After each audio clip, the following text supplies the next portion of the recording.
디마의 아들인 맹인 거지 바디메오가 길가에 앉았다가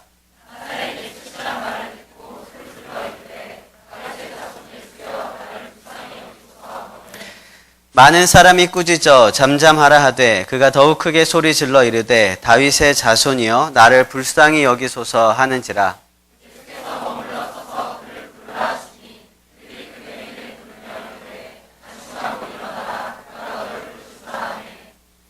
맹인이 겉옷을 내 버리고 뛰어 일어나 예수께 나아오거늘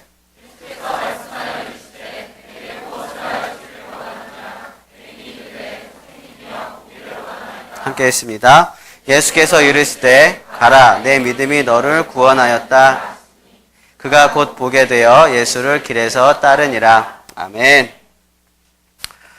네, 내일부터 우리는 다니엘 세일의 기도회를 시작합니다. 아까 광고 드렸던 것처럼 아침, 점심, 저녁 기도회를 하는데 교회에서는 아침과 저녁에 모여서 기도회를 합니다. 세 일회라는 거는요, 세 번의 일회입니다. 일회는 일주일, 그러니까 3주를 말하는 거죠.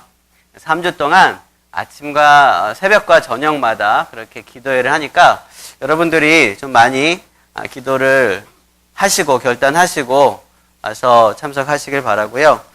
다니엘은 이 3주 동안의 기도를 하면서 하나님의 응답을 받았고 또 영적 전쟁에서 승리하는 그런 기간들을 갖기도 했습니다. 그런 시간들이 저와 여러분들의 그런 시간이 되시길 바랍니다. 여러분 함께 기도로 승리하면서 또 말씀의 능력을 사모하고 영의 세계를 체험하는 그런 저와 여러분들이 되시길 바랍니다. 네. 영의 세계를 체험하라. 영의 세계를 체험하려면 우리는 먼저 영의 눈을 떠야 됩니다. 영의 눈을 떠야 돼요. 오늘 본문 말씀을 보면은요, 바디메오에 대한 이야기예요. 여러분이 잘 아실 겁니다. 바디메오. 이 바디메오, 예수님께서 여리고 성읍에서 바디메오를 만났는데요. 바디메오에 대한 수식이 이렇게 여러 가지가 기록되어 있습니다. 여러분의 성경책을 보면서 바디메오에 대한 수식이 뭐가 기록되어 있습니까? 먼저는 누구의 아들입니까? 디메오의 아들이라고 되어 있습니다. 이 디메오의 아들이다. 그런데 제가 지난주에 룻기에 대한 이야기를 하면서 이름에 대해서 좀 말씀을 드렸어요. 근데 이 비읍 들어가는 이름에 대해서 제가 말씀드렸는데 기억나십니까? 네, 기억나시죠? 누구누구의 아들이다. 그런 뜻이라고 했어요. 그러니까 바디메오라고 한다면 디메오의 아들이라는 뜻이에요.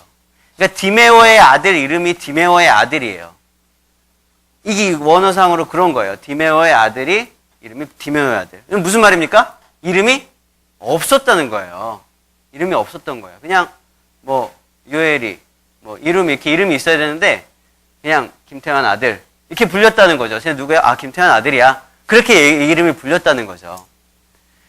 이거 무슨 말입니까? 태어나자마자 이 아이가 맹인인 것을 알고 부모님들조차도 이름을 정해주지 않고 거의 부모님들에게도 버림을 받았다시피 한 그런 아이가 바로 바디메오라는 사람이었습니다. 그리고 맹인이었고요. 그 당시에 맹인은 당연히 거지였습니다. 이름도 없고 희망도 없고 기대도 없고 가진 것도 없고 앞을 볼 수도 없고 길거리에서 사람들이 베푸는 자비의 손길로 하루하루를 연명해 나가는 그런 삶을 살았던 사람이 바로 바디메오입니다. 그러니까 사실 바디메오는 눈뿐만이 아니라 모든 삶의 영역 다 온몸이 다 어둠에 매여 있었던 사람이에요. 그래서 바디가 매여 있었거든요. 그래서 바디메오잖아요, 이름이. 자, 익숙하지 않으시죠? 새가족 여러분 실망하지 마십시오. 자, 그런 삶 가운데 있었던 사람이 바디메오라는 사람이었습니다. 그런 삶 가운데서 바디메오는 오늘 예수님을 만나게 되고요. 오늘 본문 마지막 결론부터 보자면은 결국 모든 매여 있는 것들이 다 풀어지고 앞을 보게 되었다는 것입니다. 구원의 자유를 얻게 되었다는 것입니다. 여러분, 우리는 영적인 눈을 뜰 때도 마찬가지로 이 바디메오의 이야기를 보면서 하나하나 우리가 좀 점검을 할 수가 있는데요. 함께 영의 눈을 뜨려면 그러면 어떻게 해야 되는지 말씀을 통해서 묵상하도록 하겠습니다. 가장 먼저 영의 눈을 뜨기 위한 첫 번째 방법이 있습니다. 우리 따라해 봅시다. 다수가 아닌 예수를 따르라. 네. 우리는 다수, 많은 사람들을 따르는 게 아니라 예수님을 따라가야 합니다. 우리 오른손을 한번 들어봅시다. 오른손. 하나, 둘, 셋 하면 북쪽을 가리키는 겁니다. 하나, 둘, 셋. 막 사방, 북쪽 어디, 여기가 북쪽이에요? 위쪽이? 그렇습니다. 많은 분들이 위쪽을 북쪽으로 가르쳤습니다. 오늘부터 북쪽은 위쪽으로 결정을 하도록 하겠습니다. 여러분, 동서남북을 이렇게 다수결로 정할 수 있을까요? 그렇지 않죠. 그럼 진짜 북쪽이 어디입니까? 어떻게 알아야 돼요? 나침판으로 확인을 해봐야 돼요. 나침판으로 제가 확인을 해봤습니다. 진짜 북쪽은 저쪽입니다. 저쪽. 이쪽이 아니라 저쪽이에요.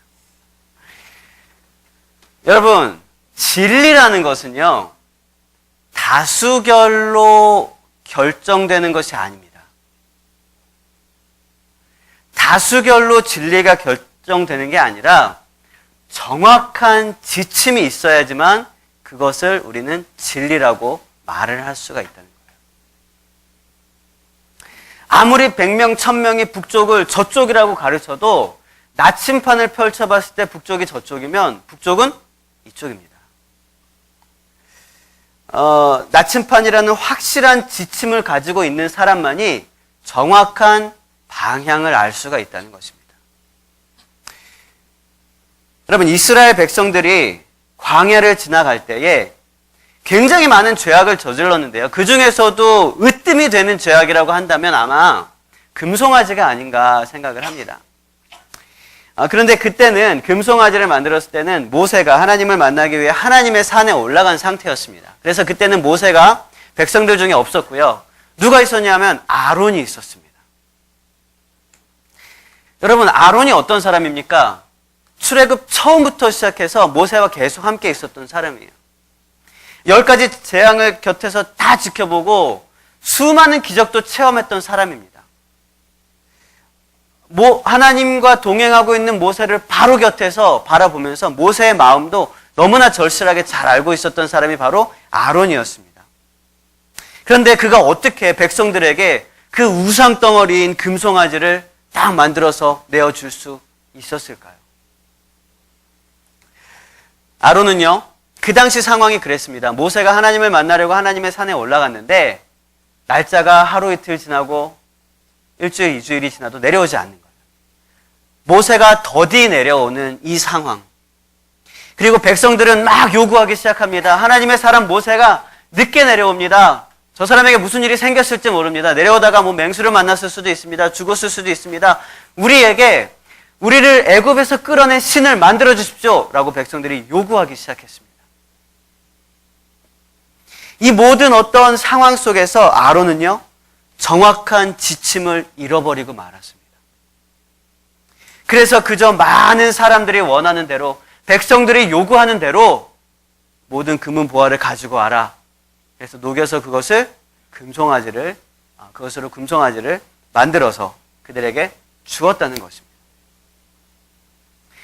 아니, 아론뿐만 아니라 이 이스라엘 백성들이 그 당시에 대부분이 출애굽을 경험을 했었던 사람들인데요. 하나님의 기적을 맛보았고 하나님께서 역사하시는 것을 두 눈으로 똑바로 본 사람들인데요. 그런데 어떻게 그 중에서 단 한 명도 이것이 우상숭배라고 말을 하는 사람이 없었을까요? 아무도 정확한 말씀의 지침을 딱 가지고 있었던 사람이 없었기 때문이라는 것입니다. 그렇기 때문에 자, 다 같이 북쪽으로 갑시다 라고 하면서도 나침판으로 북쪽을 가르치는 게 아니라 다수결로 북쪽을 정하는 거예요. 자, 우리 다 같이 의견을 모아서 저쪽이 북쪽이니까 우리 북쪽으로 갑시다. 이렇게 얘기를 한다는 것입니다. 여러분, 우리가 가지고 있는 하나님의 말씀이, 우리가 듣고 우리의 마음속에 있는 예수 그리스도의 명령이 우리의 삶의 정확한 지침이 맞습니까? 맞습니다. 하나님의 말씀은 우리의 삶의 정확하고 유일한 지침이 됩니다. 그러면 이 세상의 많은 사람들이 예수님이 틀렸다고 할 때, 예수님의 말씀이 잘못됐다고 할 때 우리는 다수를 따라야 합니까? 예수를 따라야 합니까? 아무리 많은 사람들이 그 길은 잘못된 길이야, 우스운 길이야, 재미없는 길이야, 말도 안 되는 길이야, 손해보는 길이야 라고 말을 한다 할지라도 우리는 예수 그리스도를 따라가는 것이 정확한 지침대로 가는 올바른 길인 것입니다. 여러분, 그렇게 예수님을 따르는 삶이 그렇게 쉬운 일만은 아닙니다. 특히 많은 사람들이 원하지 않을 때 그렇습니다. 아까 말씀드렸던 아론의 금송아지 사건이 있기 얼마 전에 출애굽 이야기 중에 한 가지를 우리는 또 볼 수가 있는데요. 10가지 재앙은 우리가 성경에서 볼 때, 그리고 이스라엘 모든 역사상으로 볼 때도 정말 어마어마한 그런 모세와 이스라엘 백성들에게, 하나님의 백성들에게 큰 기쁨이 되었던 그런 쾌거라고 볼 수가 있어요. 그런데 10가지 재앙이 있기 직전에 무슨 일이 있었는지 아십니까? 모세가 바로 왕에게 가서 얘기합니다. 우리 이스라엘 백성들을 다 풀어주십시오. 우리는 이제 나가겠습니다. 이렇게 얘기해요. 그냥 떳떳하게 가서 딱 얘기합니다. 왜냐? 하나님이 그렇게 얘기하라 그랬습니다. 그래서 바로 왕에게 갔습니다. 그 당시에는 바로 왕이 애굽이 모세의 이스라엘 백성들을 포로로 다스리고 있었던 그런 상황이었거든요. 그렇게 딱 얘기를 하니까 바로가 뭐라고 얘기합니까? 이런 우스운 것을 봤나? 너희가 좀 편해서 그렇구나. 너희가 벽돌을 찍어내는데 이제부터는 지푸라기를 주지 않겠다. 그때까지는 지푸라기를 줬거든요. 지푸라기를 넣지 않으면 이게 막 잘 깨지니까 벽돌을 구울 때 지푸라기를 넣어서 같이 섞어가지고 벽돌을 구웠다고 합니다. 근데 지금까지는 애굽에서 지푸라기를 제공해줬는데 이제부터는 제공해주지 않겠다. 너네가 지푸라기를 알아서 구해다가 벽돌을 만들어라. 너네가 편하니까 별소리를 다 하는구나. 이러면서 딱 명령을 내렸습니다. 그러면서도 하루하루에 해당하는 할당량을 못 채우면 어떻게 되는 거예요? 또 두드려 맞고 그러는 거예요. 그게 노예의 생활이었습니다. 이스라엘의 지도자들이 바로로부터 그런 명령을 딱 듣고 나서 좌절과 낙심과 절망에 사로잡혀서 그 문 앞을 돌아서서 나오는데 거기 누가 서 있습니까? 모세와 아론이 서 있는 거예요.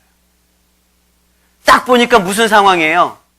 모세와 아론이 바로에게 가서 뭐라고 얘기를 하고 나니까 바로가 화가 나서 이렇게 막 쏟아붓는 상황이에요.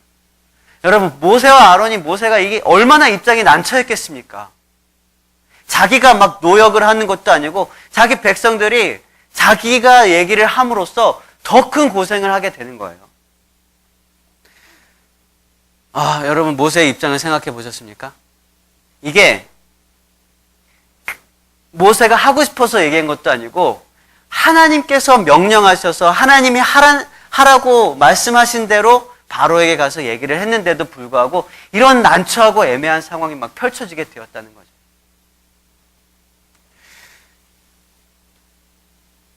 여러분, 이렇게 하나님의 말씀대로 살다 보면 난처하고 애매한 그런 상황들이 우리에게 닥쳐오는 경우들도 있다는 거예요. 하지만 결론은 어떻게 됩니까? 10가지 재앙을 통해서 결국은 하나님의 살아계심이 선포되고 출애굽이 시작하게 되는 것입니다. 여러분, 때로 우리가 다수를 따르지 않고 예수님을 따라갈 때에 정말 사단의 유혹이 많습니다. 차라리 내가 힘들면 괜찮은데 나는 별로 안 힘든데 내가 그렇게 함으로써 내 동료들이 힘들어질 수도 있게 돼요. 하지만 여러분, 끝까지 우리가 믿음으로 고백하고 한 걸음 한 걸음 따라갈 때 이해가 되지 않아도 하나님께서는 역사 속에서 살아계심을 나타내셨던 그런 하나님께서 오늘도 저 여러분의 삶 속에서 우리를 인도하시고 또 모든 어려움과 고난 속에서 이끌어내실 줄로 믿습니다. 여러분, 다수를 따르지 말고 예수님을 따르는 그런 저와 여러분이 되시길 바랍니다. 두 번째로 영적인 눈을 뜨기 위해서는 우리 따라해 봅시다. 안 되는 이유를 해야 할 이유로 바꾸라. 네, 이건 제가 얼마 전에 말씀드렸던 말씀의 주제입니다. 제가 4월쯤에 설교했던 주제였던 것 같아요. 기억나십니까? 네, 그대로 하시면 됩니다. 기억이 안 나시죠? 한 가지만 말씀을 드리면 이렇습니다. 안 되는 이유를 해야 할 이유로 바꿔야 할 첫 번째 절차가 뭐라 그랬습니까? 극복해야 할 것과 금지된 것을 구별하라 그랬습니다. 사단은 여전히 복음을 전하거나 예수님을 향해서 우리가 마음을 돌이켜 나아갈 때에 극복해야 될 문제들을 금지된 것이라고 속이면서 우리에게 속삭입니다. 여러분 속지 마시길 바랍니다. 오늘 본문에 보면은요, 많은 사람들은 바디메오에게 이렇게 얘기합니다. 잠잠하라. 조용히 하라고 얘기합니다. 왜요? 시끄럽거든요. 안 그래도 길거리 시끄럽고 막 떠드는 사람 많고 많은 사람들이 예수님한테 막 따라가느냐고 막 소리 지르고 막 밀고 치고 하는데 여기서 맹인이 막 꽥꽥 소리를 지르고 있는 겁니다. 얼마나 시끄럽겠습니까? 야, 시끄러우니까 조용히 하라고 얘기를 합니다. 그런데요, 사람이 많고 거리가 시끄러운 것이 바디메오에게 있어서는 조용히 해야 할 이유가 되지 않았습니다.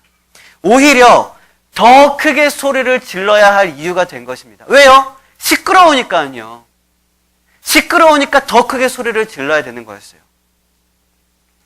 여러분, 우리가 세상을 살다가 보면 종교적인 성향을 띠면 안 되는 상황이 있습니다.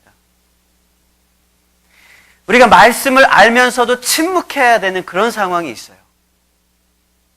때로는 주님의 몸된 교회에 대한 비난을 막 들으면서도 가만히 있어야 하는 그런 상황도 있습니다. 그러나 여러분, 그 상황에서 우리가 하나님의 말씀을 선포해야 하는 이유는 바로 그러한 상황이기 때문입니다. 종교성을 띠면 안 되기 때문이고요. 또 말씀을 알면서도 침묵하면 안 되기 때문입니다. 또 주님의 몸된 교회에 대한 비난을 들으면서도 가만히 있을 수밖에 없는 상황이기 때문에 우리가 하나님의 말씀을 선포해야 하는 것입니다. 여러분, BY라는 가수를 잘 아시죠? BY라는 가수가 있습니다. 그는 이 랩이라는 그 세계 안에 있는데요. 그 랩이라는 세계에 하나님의 말씀을 들고 절대로 되지 않을 것이라는 믿음, 신앙이라는 주제를 가지고 무대에 섰습니다. 지금은 그 누구도 그를 비방할 수가 없어요. 여러분, 안 되는 이유가 바로 우리가 해야 할 이유가 되는 것입니다. 음식 가운데서 짠맛을 내는 성분이 하나도 없을 때 꼭 필요한 것이 소금입니다. 간장도 있고 새우젓도 있고 모든 짭짤한 것들이 많으면 소금은 필요가 없어요. 하나님께서는 우리에게 세상의 소금이 되라고 하셨습니다. 햇빛이 찬란한 바닷가에서 촛불은 하나도 쓸 데가 없습니다. 그러나 깜깜한 어둠으로 가득 차 있는 그런 방 안에서 작은 촛불 하나가 큰 빛을 발하게 되는 것입니다. 여러분, 아무도 불을 켜지 않은 바로 그 이유가 우리가 불을 켜야 할 이유가 되는 것입니다. 우리를 가로막고 있는 수많은 이 세상의 이유들을 직시하시길 바랍니다. 그리고 안 되는 이유를 할 수 있는 이유로, 해야 하는 이유로 바꾸어 갈 수 있는 저와 여러분의 삶이 되시길 주님의 이름으로 축원을 드립니다. 영적인 눈을 뜨려면 어떻게 해야 하는지 우리가 함께 살펴보고 있는데요. 첫 번째 뭐라 그랬습니까? 다수가 아닌 예수를 따르라. 두 번째는 뭐라 그랬습니까? 안 되는 이유를 해야 하는 이유를 바꾸라 그랬어요. 그럼 세 번째는 우리 따라해 봅시다. 부르실 때 뛰어 순종하라. 봐봐. 아무도 안 뛰어. 부르실 때 뛰어 순종하라. 네, 그러죠. 한 10명 정도 순종해요. 여러분, 바디메오는요, 맹인이었음에도 불구하고 예수님께서 부르신다는 말을 듣고 겉옷을 벗고 뛰어 일어나 주님께 나갔습니다. 여러분, 맹인이요, 그 사람 많은 거리에서 겉옷을 딱 벗어버리면 그걸 다시 찾을 수 있을까요, 없을까요? 굉장히 어려울 겁니다. 굉장히 어려울 거예요. 이게 자기 건지 아닌지도 모르고 굉장히 어려울 겁니다. 누가 찾아줘야지 찾지, 이걸 누가 찾을 수 있겠습니까? 바디메오는요, 맹인이기도 하고 동시에 거지라고도 했습니다. 그 당시에 거지는요, 거지에게 있어서 겉옷이라고 하는 거는요, 이건 전 재산이었습니다. 밤에 잘 때는 덮고 자는 이불이 돼요. 집이 되는 거예요. 또 대낮에 한창 뜨거울 때는 그것을 펼쳐놓고 천막처럼 그 떼약볕을 가리는 그늘이 되기도 했습니다. 그러니까 이거는 겉옷이 없으면 생명과도 직결될 수도 있는 그런 굉장히 중요한 게 이 겉옷이었습니다. 그것을 어떻게 했어요? 잘 접어두고 팔에 걸치고? 아니에요. 내버리고 그리고 예수님께 나아갔다는 것입니다. 거지가 겉옷을 내버렸다는 것은 자신의 모든 것을 다 버렸다는 것이랑 다름이 없습니다. 그리고 그는요, 뛰어 일어났습니다. 여러분, 지금 우리가 눈 잘 보이고 다리 성한데도 불구하고 이렇게 뛰어 일어나는 게 얼마나 어려워요. 그죠? 그러니까 여기 한 200명 중에서 10명밖에 못 뛰잖아요. 이 어려운데 맹인이 뛰어 일어난다는 게 쉬웠겠습니까? 다리가 성하지 못해서가 아니라 이 맹인이라고 하는 사람은요, 지금까지 살아오면서 뛰어 일어난 적이 있었을까요? 맹인은 앞에 아무것도 보이지 않습니다. 앞에 뭐가 있는지, 위에 뭐가 있는지, 어떤 상황인지, 주위에 누가 있는지 없는지도 아무것도 알지 못합니다. 때문에 그는 뛰기는커녕 모든 행동 하나하나를 다 더듬어가면서 확인하고 안전을 보고 천천히 더듬더듬 그렇게 행해야 했을 것입니다. 일평생 그는 뛰어 일어나 본 적이 단 한 번도 없었을 것입니다. 그러나 예수님이 부르실 때 그는 뛰어 일어났습니다. 그것은 매우 적극적인 그런 순종을 의미합니다. 처음 부르신 그 부르심의 첫 번째 명령에 담대하게 순종한 것을 말하는 거예요. 여러분, 하나님께서 여러분들에게 미리 말씀하신 것이 있습니까? 첫 번째 명령하신 것이 있습니까? 분명히 있을 것입니다. 분명히 하나님의 부르심이 여러분 삶 가운데 분명히 있었을 것입니다. 이미 부르신 것에 순종하시길 바랍니다. 예수님이 부르셨을 때 바디메오가 뛰어 일어나 주님께 나오지 않았더라면 그 다음 절차에 기적은 일어나지 않았을 것입니다. 그는 눈을 뜰 수가 없었을 거예요. 여러분, 예수님께서 부르실 때 뛰어 순종하시길 바랍니다. 우리에게 순종하지 못할 이유는 너무나 많이 있습니다. 최소한만 순종해야 할 이유도 굉장히 많이 있습니다. 예수님이 바디메오를 부르셨을 때 바디메오가요, 겉옷을 내버리지 않고 곱게 접어서 팔에 걸고 나갈 수도 있었어요. 뛰어 일어나지 않고 그냥 조심조심 살금살금 이렇게 더듬더듬 거리면서 예수님께 나갈 수도 있었을 것입니다. 그렇게 했다고 해도 아무도 뭐라고 하지 않았을 거예요. 왜냐하면 그는 맹인이었기 때문이에요. 예수님조차도 뭐라 하지 않았을 것입니다. 그러나 그가 겉옷을 내버리고 뛰어 일어나 주님께 나왔을 때 예수님께서는 그의 믿음을 보시고 순종의 결단을 보실 수 있었던 것입니다. 여러분, 영적인 세계를 경험하기 위해서 우리는요, 담대히 순종할 수 있는 결단이 필요합니다. 누군가에겐 아무것도 아닐 수도 있지만 누군가에겐 목숨을 바꿀 만큼 힘든 것일 수도 있습니다. 그러나 분명한 것은 예수님의 부르심에 응답하여 나갔을 때에 바디메오가 눈을 뜨게 되었다는 사실입니다.